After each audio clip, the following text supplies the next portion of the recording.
শেষমেশ আমার প্রিয় নবীজির কথাগুলো সত্যি হচ্ছে। আমার প্রিয় নবীজি বলে, শেষ জবানায় মানুষ ইসলাম থেকে সরে যাবে এবং ইসলামিক কর্মকাণ্ডগুলো তাদের থেকে ভালো লাগবে না। হ্যাঁ, বর্তমান যুগে সেটাই হচ্ছে। যেমন আপনারা ইসলামিক ভিডিও দেখেন, কিন্তু সেগুলো মানুষের কাছে শেয়ার করতে বললে আপনারা দান্দা বলেন। আরে ভাই, আমরা তো চাইলে অনেক ভিডিও করতে পারি, কিন্তু ইসলামিক ভিডিও কেন করি?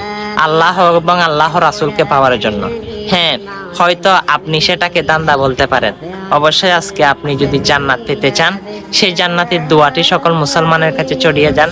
অবশ্যই বিনা হিসাবে জান্নাত কে না পেতে চাই, আপনিও পাবেন। আল্লাহুম্মা ইন্নী আসআলুকা জান্নাতা বিগয়রি হিসাব। হ্যাঁ, অবশ্যই অনেক ভিডিও শেয়ার করেন। আজকে শেয়ার করতে হয়তো আমি বলবো না, আপনার মনে যদি জজবা উঠে যায় ইসলামের প্রতি, তাহলে এই জান্নাতের দোয়াটা সকল মুসলমানের কাছে পৌঁছে দিই। ভিডিওটা কষ্ট না হলে শেয়ার করে দিই। আমিন।